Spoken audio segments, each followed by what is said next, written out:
Monday on Dr. Phil. A love triangle. She needs to make a decision, Rich or me. It's hard to make up my mind between the two.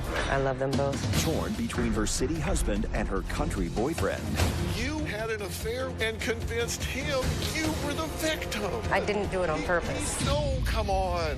Now, Richard and Lloyd have never spoken face to face. the two men meet for the first time. Julie, sit wherever you feel like you should. Will she choose her childhood crush or her husband?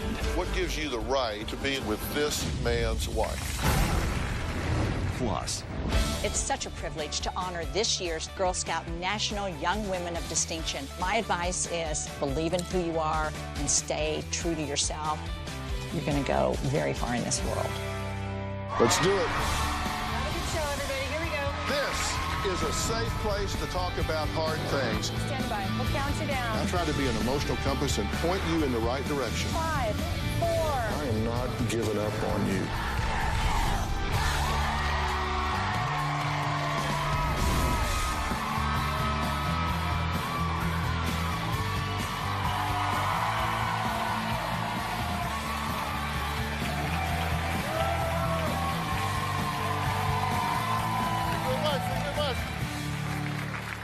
Okay, take a look at this couple, Julie and Lloyd.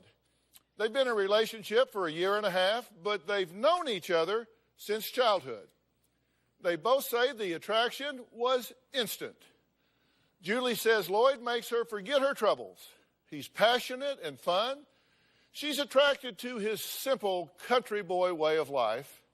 Sounds like a really good relationship, right? Well, there's always a catch, isn't there? Julie's not married to Lloyd. She's married to Richard. And she has been for 13 years. Now, after a year and a half, they're all saying, you know what? Enough's enough and too much is too much. And it's time to figure this out. Like the old saying goes, two's company, three's a crowd. So Julie has reached out to me, desperate for me to help her decide between her husband and her childhood crush. I've been married to Rich for 13 years, but I have been having an affair with Lloyd for about a year and a half. It's hard to make up my mind between the two. I love them both. When the passion with my husband died a few years ago, we just let it die. Lloyd and I reconnected after about 25 years, and we just picked up right where we left off. We went to a local pub and reminisced about old times. Him and I left, and we went parking in his pickup truck. The passion that I felt with Lloyd was amazing and something that I hadn't had in years. I'm happy, yeah.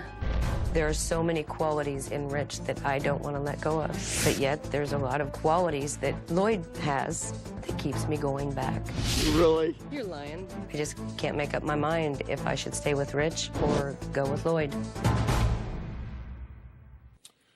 Well, Julie may be having a hard time deciding who to choose, but Richard's pretty clear that he wants Lloyd to just get the hell out. He just wants him to get lost. When I first found out Julie was having an affair, I was extremely upset. I had told her I was packing her things and don't even bother coming home. She begged me not to leave her. We have to learn to be different. She made a point of convincing me that she was going to end the affair, that she would do whatever she had to do to make our marriage work. After we had that talk, I would find out that she had gone to see Lloyd again. I know that Julie goes to Lloyd's and stays 2 or 3 days while I'm gone. It's very upsetting. She's with another guy in his place. I did recently threaten Lloyd. He was not allowing her to use her phone or respond to me, and so I texted him directly and said, Lloyd, you give my wife her phone back or I'm coming down there to break your neck.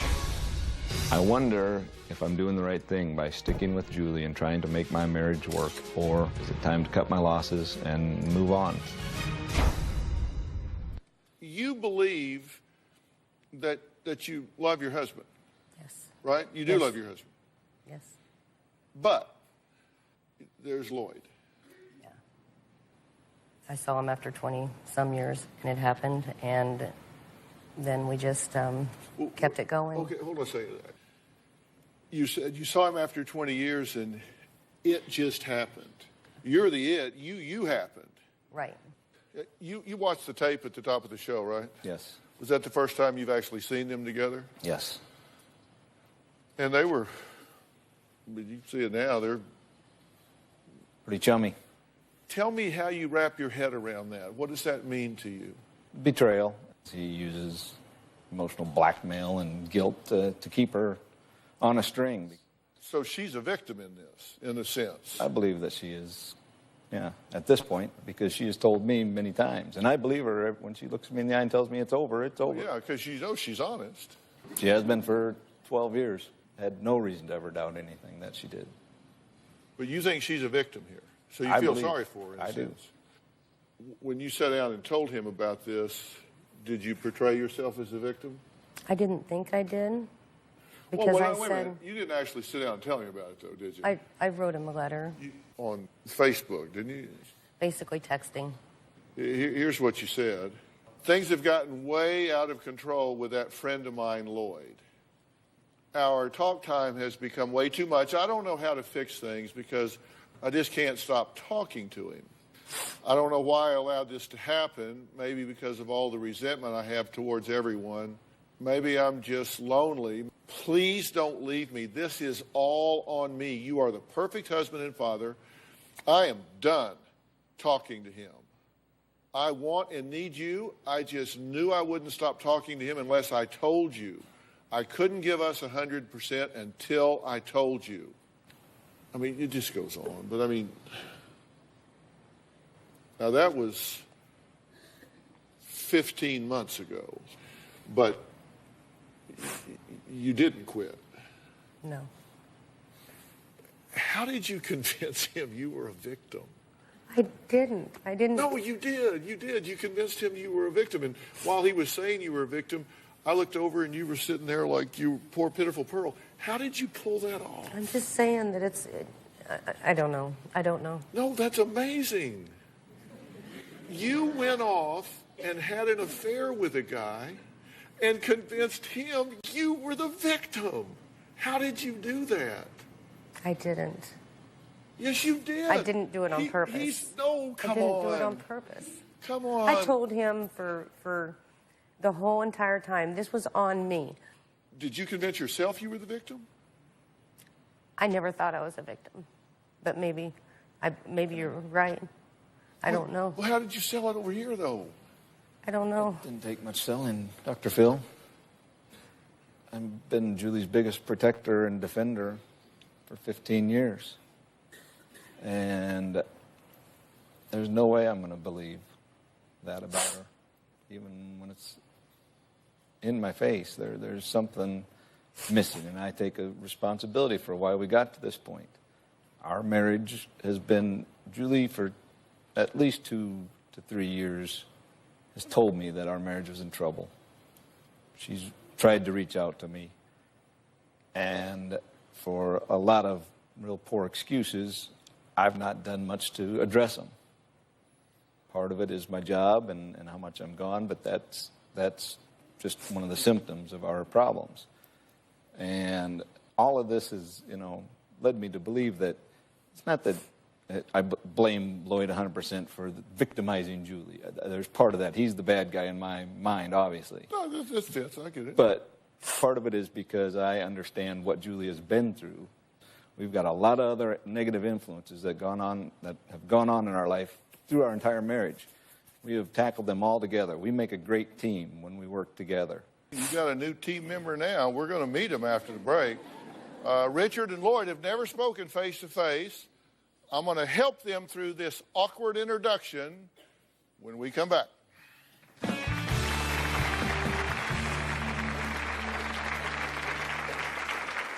Julie and I, we're both in love with each other. She needs to make a decision. It's either Rich or me. And later, My grandson knows something is going on because when Rich goes to work, he whispers in my ear and says, "Are we going to go see Lloyd?" Monday on an all-new Dr. Phil. My husband degrades me every single day. Just go kill yourself, loser! I hate your guts! They vowed I felt obligated to marry Julie. He married you out of pity. to love and to cherish. I've never put my hands on you. You just said that you should be. For richer, for poorer. I don't really like you. Your attitude sucks. For better, for worse. I think you're a loudmouth bully when you're behind closed doors. That's Monday.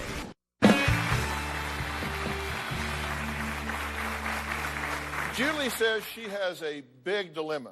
She loves her husband Richard of 13 years, but she is also in love with her boyfriend Lloyd and has been carrying on an affair with him for about a year and a half. Now, Lloyd says he's loved Julie ever since they were kids. He let her go once, and he says he will not make that mistake again. Take a look. I told Julie that I was madly in love with her, that I would never let her go.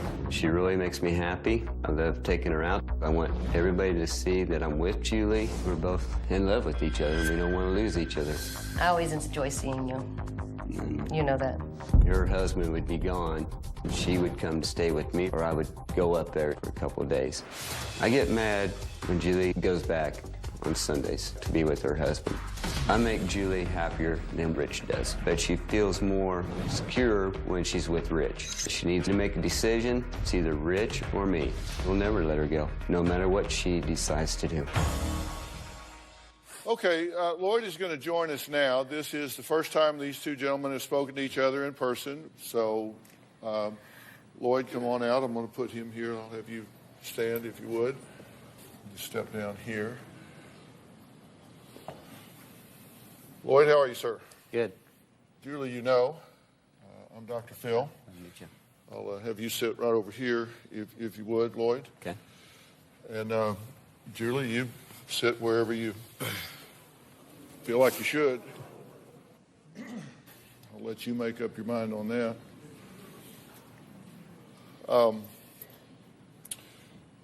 You are in a year-and-a-half relationship with Julie? Yes, sir. Now, at the time you got into this relationship with her, you were married for 20 years? 22 years. 22 years with children? Right. Okay.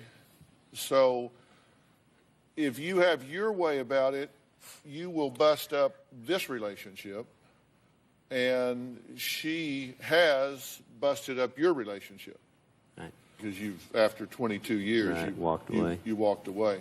What gives you the right to be involved with this man's wife? It doesn't. I mean, it's wrong. It's completely wrong. But take me through the moment when you gave yourself permission to get involved with this man's wife. When Julie made the move is when it started. So he says that you are manipulative and guilt-inducing. You take her phone from her where she can't get messages from him or call him. That you've said to her, look, I left my family for you. I quit drinking for you. I've changed my whole life for you. You can't leave me now. Do you say that to her? Yeah, I do. What do you want to say to him? I don't know if I can. I've texted Lloyd a few times. He knows how I feel. And Well, I don't know how you feel. I'm very upset with him. Would you mad yell at him. fire if you were on fire? It's not my way, no. I'm How do you feel about them over here holding hands? You don't like her going back to him. No, I don't like it. But I think the thing that I told Lloyd one time in a text that was said in kind of an angry period of time, obviously, but, they're having fun and games. We can see what they're doing up there. But it's a weekend getaway. They don't have reality. And they got this little junior high romance type thing going on that makes them both feel real good because they don't have any responsibilities when they're together. If they were together, and I've told Julie, maybe a separation is what we need, and maybe you need to just go live with Lloyd for 3 or 4 months and see how it works out for you when reality sets in. So you want me to help you pick? I don't want you to help me pick. What do you want? I don't know what, I need to get this on straight. Ask me a question. You ask me anything you want to ask me if you are prepared to hear the truth.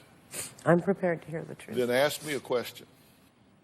I don't know how I got to this point.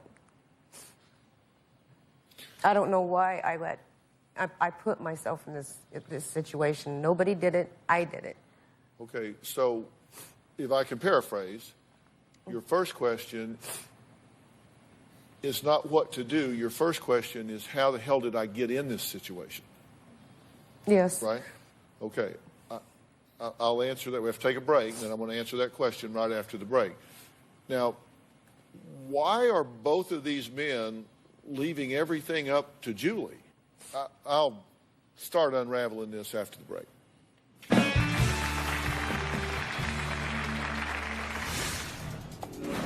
You were taking your child to hang out with your lover while his dad was on the road working. And later... You know, I gotta leave you. I can't do this. I need to walk away. And you know that was wrong. And I told you that was wrong. Bringing my grandson around Lloyd at first seemed okay because he didn't get to see anything other than friendship. Our grandson would come home and make little comments. Hey, me and Lloyd are country boys. Dad, you're a city boy. Very hurtful. My grandson knows something is going on because when Rich goes to work, he whispers in my ear and says, "Are we going to go see Lloyd?" I feel extremely guilty because I know better than to introduce my grandson into something like this. Your grandson, are you raising him? Yes, So this is essentially a child. our child. Okay. So you were taking your child to hang out with your lover Yes, while his dad was on the working. road working. yes, Really? yeah. Did you comment on that? Yes. I told her I was not happy with that, with that situation, that it was going to lead to a lot of problems long term because he was going to end up being torn. How old is he now? 5. Then when he gets 6, 7, and 8, and he remembers that his mother, because you're his mother to him, you can call it grandmother, you can call it aunt, you can call it whatever you want, was taking him to hang out with another man that he sees having affection with, I'm not saying inappropriate, but affection with, while Dad's gone. How does he accommodate to that? How does a child sort that out in their mind? You know, I don't know. I know they couldn't possibly. You need to stop taking your child around your illicit love affair.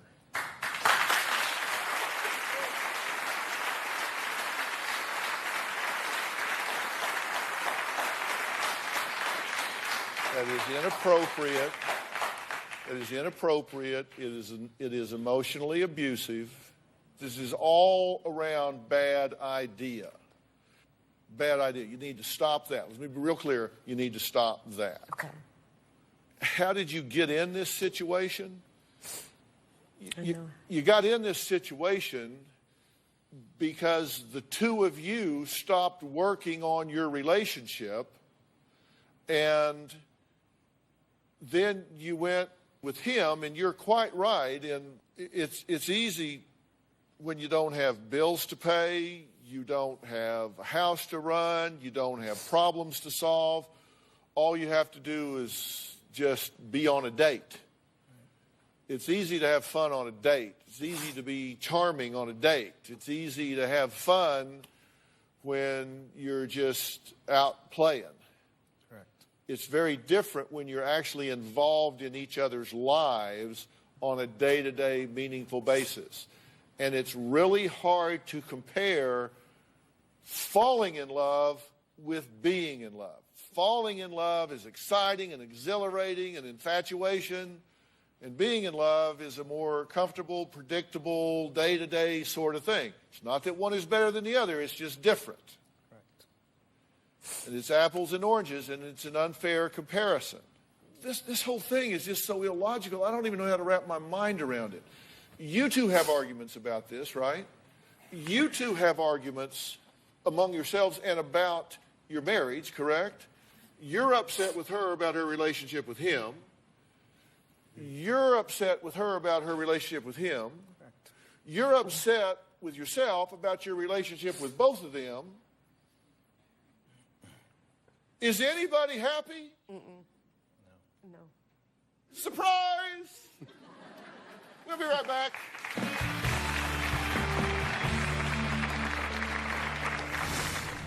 You jumped out of a moving car. Why did that seem like a good idea? We were arguing, and I got to get out. What do you think about that? It's embarrassing. Lloyd is very possessive and jealous and wants me all to himself without Rich in the picture. It just upsets me when I know that she's going back home. Our arguments can be very volatile. One night when we were driving down the road, I had said I was going to go home to Rich, and so Lloyd jumped out of the car.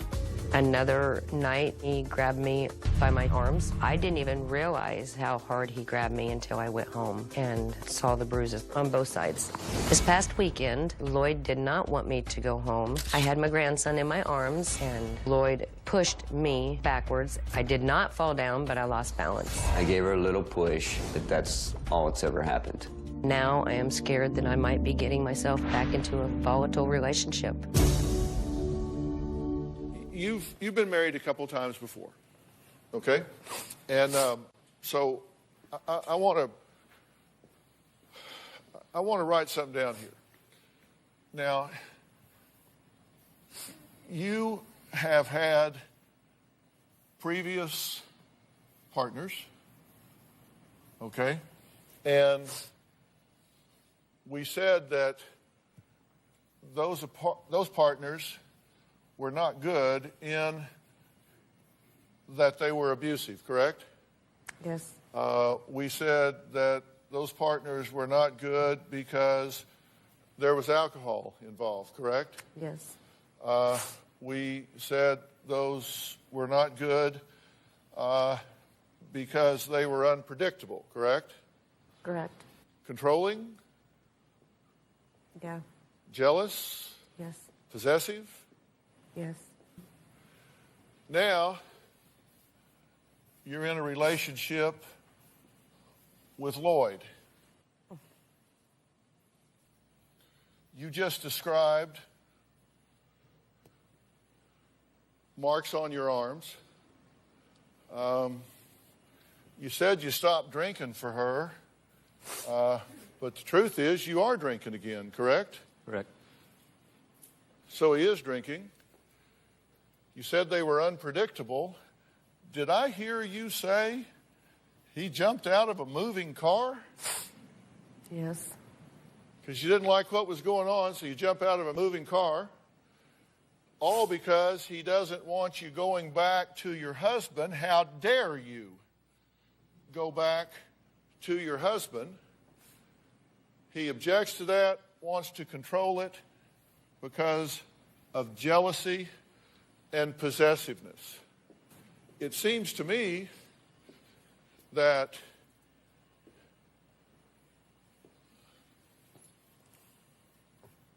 partners 1 and 2 and potential number 4 seem to have an awful lot in common. What do you think, Lloyd? Completely right. You jumped out of a moving car. Why was this? Why did that seem like a good idea? We were arguing, and I got to get out. And I just got out. And you went to rehab, right? Yes. And how long after rehab before you started drinking again? That was 3.5 months. It's a tough disease. It's subject to relapse. It takes a lot of work. And I hope you continue the battle. I hope you fight back on that. What do you think about that? Well, when it's written down and when it's embarrassing. If she has a brain in her head, she is not going to pursue a relationship with you. I can't do this. I need to walk away. Monday on an all-new Dr. Phil. My husband degrades me every single day. Just go kill yourself, loser! I hate your guts! They vowed I felt obligated to marry Julie. He married you out of pity. to love and to cherish. I've never put my hands on you. You just said that you should be. For richer, for poorer. I don't really like you. Your attitude sucks. For better, for worse. You're just killing me! I think you're a loudmouth bully when you're behind closed doors. That's Monday. Julie never wears her wedding band when she's around me. Today I caught her with the wedding band on, and she knew it bothered me. Oh, shoot. I don't usually wear it. And why did you have it this time? And I forgot to take it off. But then I honestly didn't know if it was appropriate to take it off. I don't know what's right. So every time I see that ring, you know it kills me. I know. If I got rid of my ring, then I'll see you with your ring. You know, marriage is tough. Do you agree marriage is a lot of work? A lot of work. You know, Every day. if I pull some statistics together about marriage, just so people know, first marriage, divorce rate's about 35 to 40% in America. Second marriages, it's about 60 to 65% divorce rate.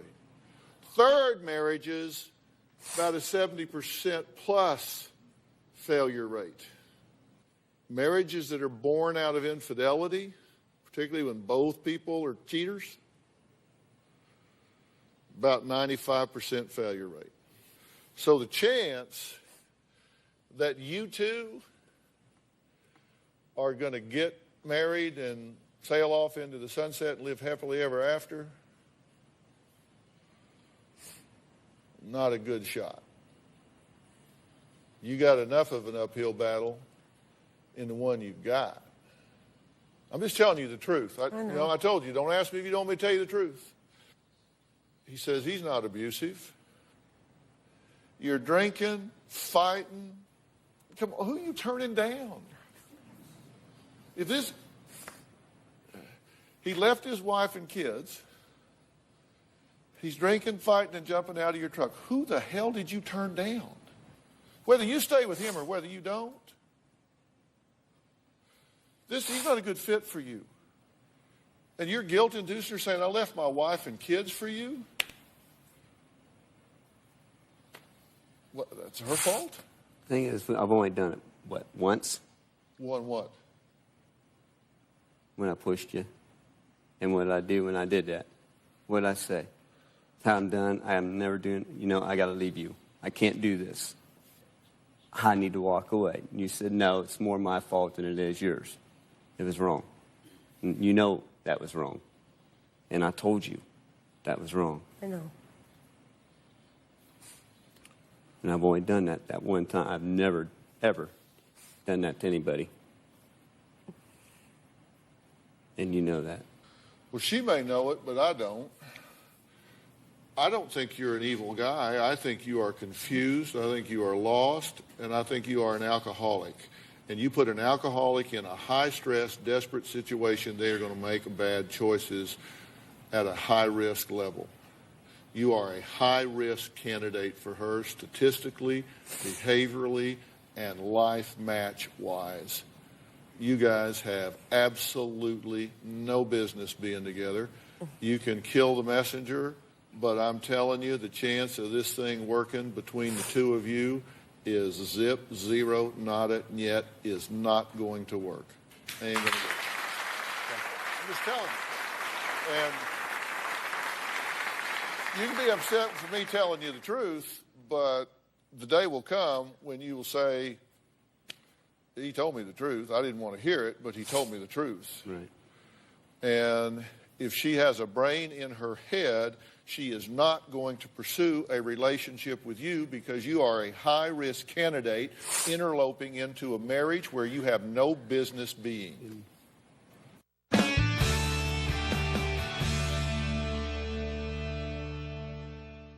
You need Dr. Phil's help? Text Phil to 88500 and share your story for a chance to appear on the show.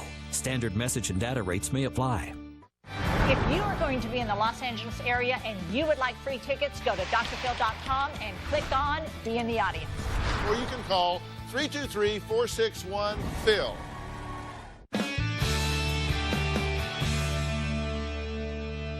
Have I been clear? Yes. There is zero future here. That's just my opinion. It is not going to work. You met, and the first time you went out together, you went to a bar. Both of you married. And you actually met at a funeral, right? It's his mother's funeral. His mother's funeral. If you are willing to forgive and try to work on this marriage, reckon you could at least require that she stop. Yes. Because that would seem to me to be a prerequisite. Yes. And then if you wanted to work on it, then I'm willing to help y'all do that. You have problems in this marriage. If you interact with her the way you interact with me, that's a problem. I would think she would want a little more out of you than maybe what she's getting. That doesn't justify her having an affair. Your problems generate marital issues. They don't generate extramarital issues. There's a difference. The extramarital issues you own. The marital issues you have plenty of ownership in. And if, in fact, you do care about her, you'll leave her the hell alone. Stop. Right.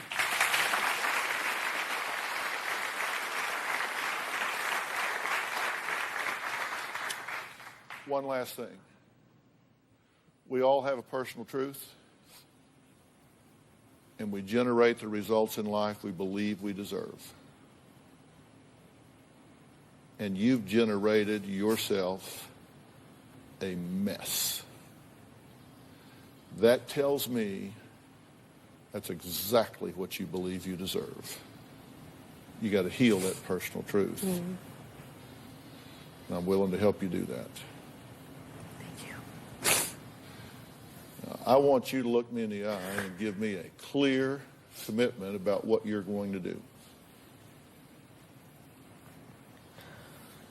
I'm going to fix me. Make an effort anyway. And I'm going to stop seeing Lloyd. And I want to work on my marriage. I want to get it back. He's a good man.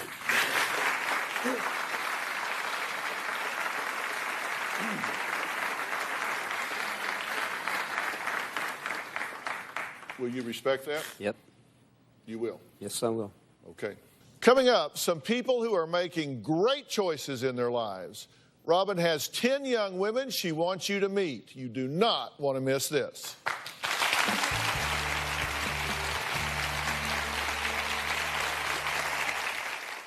Ready to get real? Go to drphil.com for advice on relationships, parenting, finances, and more. Plus, weigh in on your favorite episodes, share your stories, and find support in the Dr. Phil community. When you sign up for the community, you will automatically be subscribed to the Dr. Phil Show newsletter. Log on to drphil.com today.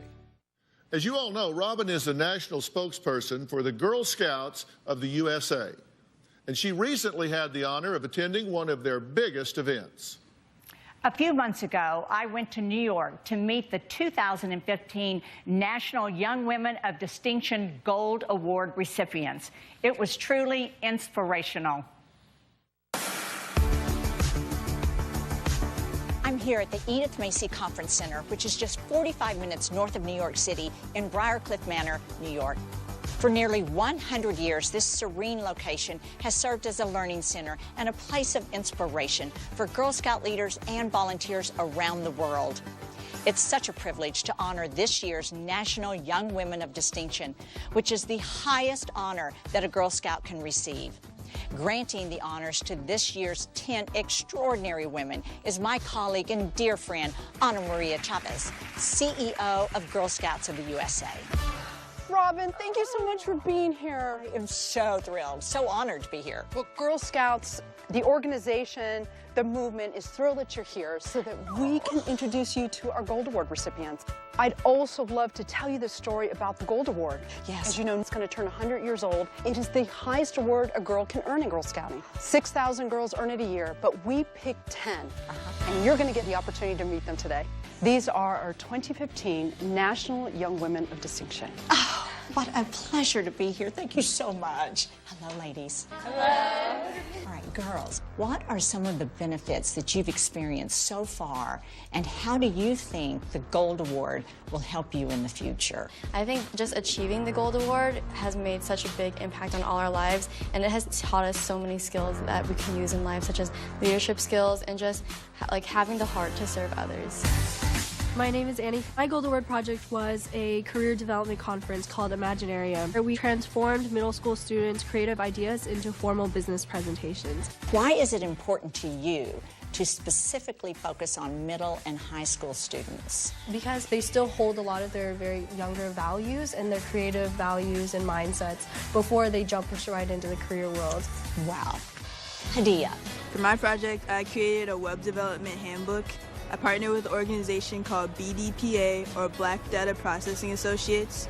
I've been on their high school computer competition team for 4 years, so I basically compiled everything that I learned during those 4 years into an entire handbook. Why do you think that this resource will be such an important tool for so many young women? It teaches professional skills that students can use in the future.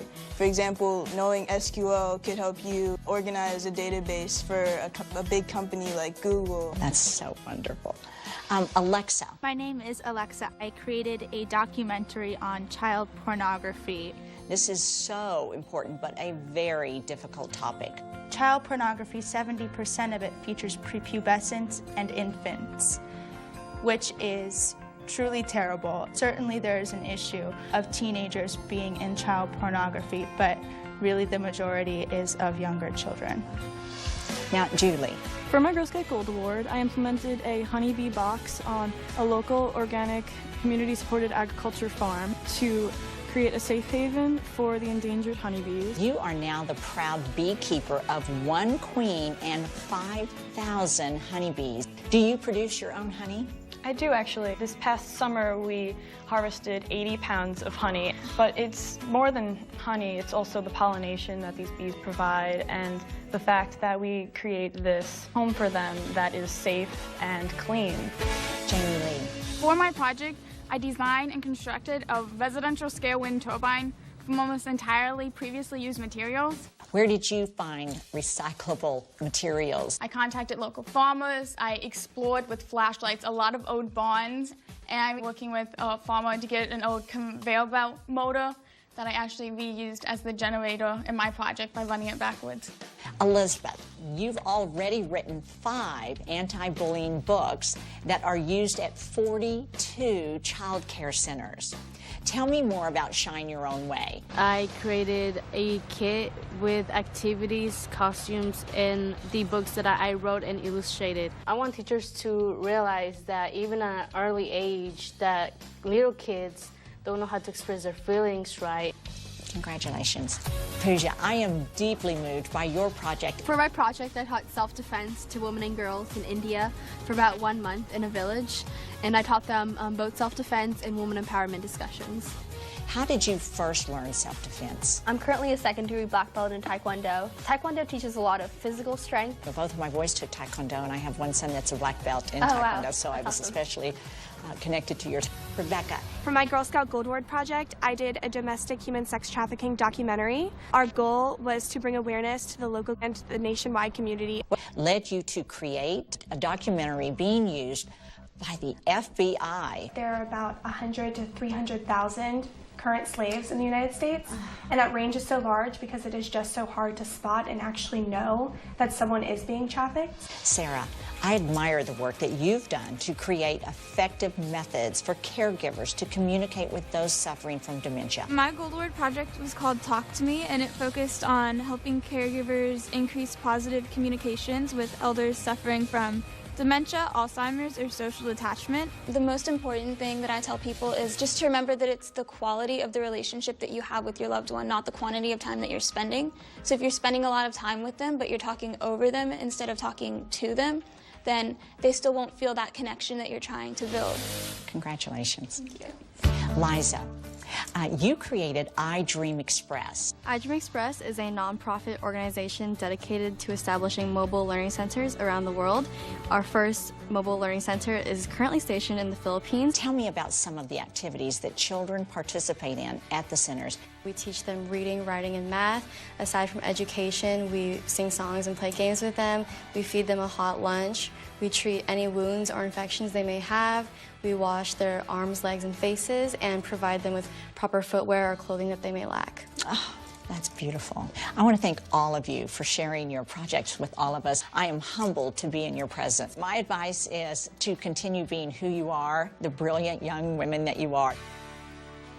I'm extremely honored to introduce our special hostess. She is a renowned philanthropist, entrepreneur, best-selling author, former troop leader, and Girl Scout alumna, and a lifetime supporter of the programs that benefit women and children. Please help me honor Robin.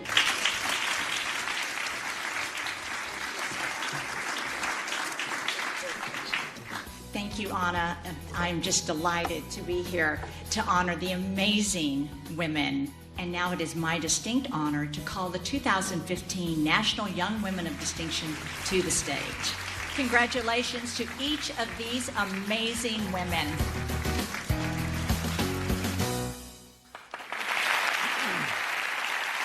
I was so proud to meet them. I imagine we'll be hearing about these extraordinary young women for years to come. I want to thank all of my guests today. For more information on the Girl Scouts, go to girlscouts.org. And for more about today's show, go to drphil.com. Thanks for being here. We'll see you next time.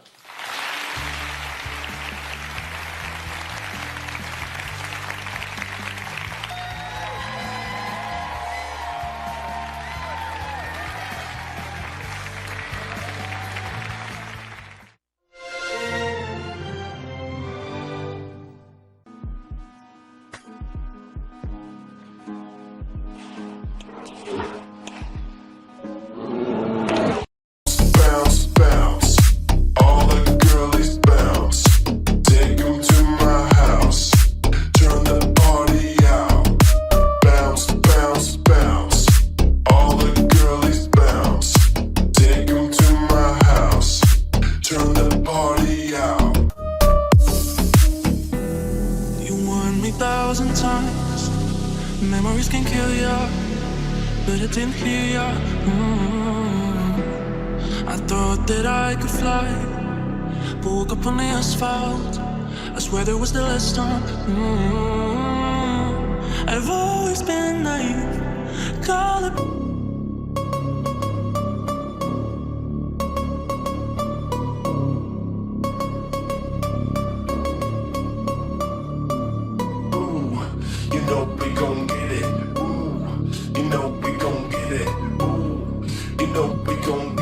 Every day and night, that's right. Ooh, you know we gon' get it. Ooh, you know we